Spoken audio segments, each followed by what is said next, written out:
salaadiin aan la xiriirin ma jirto kuwa nala soo xiriiray ma jiraan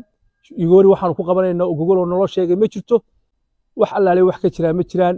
warka aad sheegtay maanta waa been weeye maalintii horaan kuu sheegay waadna diiday cidda aad la tashataana waa cidda dadka laynaysa weeye waxaan ku leeyahay ciidamadaada ka saar dadkanina kama duwanaa dadkii aad hargeysa ku leynaysay ku xasuuqaysay raxmaan raxiim bismillahi raxmaan raxiim waxaan maanta halkan ku qabanayaa shir jaraa'id run ahaantii aniga hadalkaygu ma badnaa laakiin marka wax soo kordhaan oo wax runtii aan jirin soo kordhaan ama marka ay wax dhacaan ama marka provocation la sameeyo war aan jirin la sameeyo waajib bay nagu tahay inaan hadallo maanta waxaanu dhegaysanaynay war ka soo baxay Muuse Biixi oo uu isugu yeedhay dad fara badan oo dhowr boqol oo qof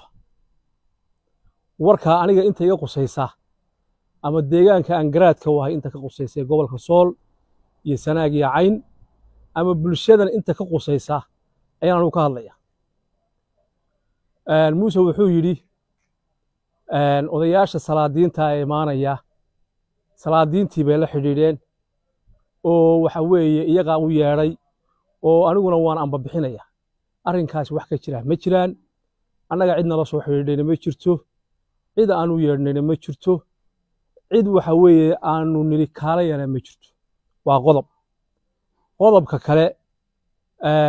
wuxuu yidhi iyagoori baa la isla qaatay gogosha in waxa weeye la dhigo oo dhowr boqol qof qaadaya arrinkaasna wax ka jira ma jiraan Muuse waxaan leeyahay Muusow waxaa cad in wixii dalka ka dhacay ee dhibaatee hore ee dadka lagu leyn jiray iyo waxaan hadda dhacaya ee madaafiicda ee dadka lagu leynaya inaad siyaryeelayso oo waxa weeye aad ismaahinayso iyo in waxa weeye dadka kula soo hadlaya ee meesha kuu joogay aad sheegaysa ee hebel iyo hebel ah inay war khaldan kuu keenaan labadaasaanu kala garan waayay waxaase ii soo baxday oo intaaba waxa weeye isku liqday oo aan runtii caddaynaya xildhibaan Axmed Khaliif wuxuu yidhi markuu hadlayay maalin shanaad madaxweynuhu waa beentii buu yidhi runtii arrinkaa maanta aniga ii caddaatay madaxweyne tii Axmed Khaliif baan anagu qaadanaynaa wax allaale wax ka jira ma jiraan warka aad sheegtay maanta waa been weeye ciddii kuu keentana adigu isweydii annagu cidna la soo xidhiidhayna ma jirto cid waxa weeye noo imaanaysaa oo hadda waxa weeye aanu nidhi kaalayana ma jirto gogol aanu iyagoori dhignay oo waxa weeye lagu shirayaana ma jirto adigu bal arrinkaada adduunka u sheegtay bal adigu isweydii waxaa kaloo cajiib ah wuxuu yidhi dadka waa u turaynaa wax allaay wax turo oo laascaanood ka yaalla oo loogu turay laascaanood ma jirto guryihii gubtay ee dadkii lagu laayay intaba waa la hayaa xasuuqii laascaanood ka dhacay wixii ka dhacay waa la hayaa madaafiicdii lagu soo ridayay waa la hayaa dagaalkii ka dhacay waa la hayaa waxaan u maleynayaa Muusow waxba kuuma harsana dadka shacabka ee waqooyiga degan iyagu waxba isuma qabaan salaadiintana waan garanayaa dad wanaagsan weeye laakiin adiga iyo rejiimkaagu waxaad go'aan ku gaadheen ama 88kii wixii Soomaali oo dhami u dhamayd waxa weeye dad kaga argudanayso laascaanoodna diyaar baan u nahay haddii aad adigu sidaada u doonayso dadka inaad laysana diyaar baan u nahay laakiin waxaanu kuu sheegaynaa waxaad magaalada ugu tudhay iyo waxaad ula hadhay midina ma jirto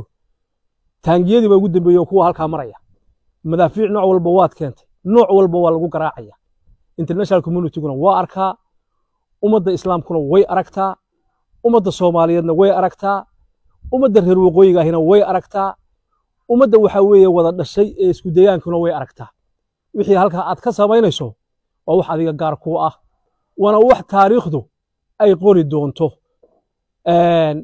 waa run Hargeysa iyo Burco oo dadkii waxa weeye dagaal baa ka dhacay waa la bamgareeyay waa run wey dawladdii baana waxa weeye markaa joogtay Maxamed Siyaad baa mas'uuliyadda iyadoo ay lahayd laakiin haddii aad leedahay waxaan kaga argoosanaya iyadoo cid walba ku jirtay laascaanood baan Soomaali kaga argoosanaya dad qaadi kara waanu dad Soomaali loo laayana waa nahay taariikhduna way isqoraysaa international community-ga iyo waxa weeye heegna waxa weeye way joogtaa nin waliba wuxuu geystay waa la ogyahay anigu halkan waa in badan baan kaala hadla dhag bad jaliq iisiin weyn in badan baan kula talinay anagoo dhaqanka ah oo waliba kuwa aad soo diraysa ah oo intaad wax noo dirto oo aad tiraahdo waxaasi waxa weeye soo qabta oo mandate na siisa hadhowna mandate ka noqon jirtay oo inta anigu idima dirin annaga kaliya dhaqan ahaan ma ahayn cid waliba way ku garanaysaa kuwa hadda aad soo diraysana mandate-ka aad soo siinayso anigu waan ogahay wixii waxa weeye haddayba dhacdo oo ay ku yiraahdaan ciidamada qaad inaadan yeelin anigu waan ogahay oo haddeerba waxa weeye aad marmarsiyo aad doonayso waxaan ku leeyahay haddii dalkan iyo dadkan aad ka doonayso wanaag haddii aad dalkan iyo dadkan ka doonayso wada noolaansho haddii dalkan iyo dadkan aad ka doonayso sida ay isu ahaan jireen haddii dalkan iyo dadkan aad ka doonayso abtinimadii iyo xididnimadii iyo ehelnimadii haddii dalkan iyo dadkan aad innaba waxa weeye aad ka doonayso in dadkaasi ay taariikh iyo sharafteeda ku noolaan jireen ay sii socoto haddii aad dadkan ka doonayso siday ahaan jireen inay ahaadaan maalintii horaan kuu sheegay waadna diiday cidda aad la tashataana waa cidda dadka laynaysa wey waxaan ku leeyahay ciidamadaada ka saar dadkani kala tegi maayaan dadka taariikh baa dhici doonta Soomaali wixii ay soo martay waxa weeye waxaan hadda socdaa ugu yar waxa weeye waa la heshiin doonaa waxaan ku leeyahay taariikhda meel adag baad ka gashay haddii aad ku sii soconaysana dee waxba lamaad hadhinay inta dambana dhammayso dadka wixii ilaahay wadkood galay baa ku dhimanaya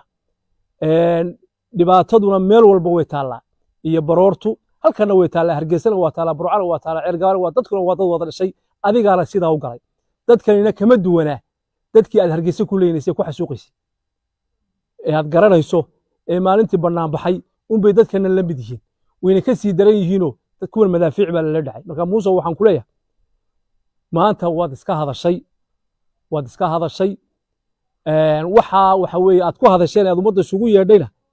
waxa kuu hooseeyaa ka ballaaran ee aad doonaysa inaad samayso waayo waxaad sheegtay wax jira maaha annaga ciidana lama soo hadlin salaadiin aan la xiriirin ma jirto kuwa nala soo xiriiray ma jiraan igoori waxaan ku qabanaynaa gogol oo naloo sheegay ma jirto midaan cid ka wada hadlay ma jirto bal adigu isweydii tii Axmed Khaliif xildhibaan Axmed Khaliif baa ku hortaala. Assalaamu calaykum waraxmatullahi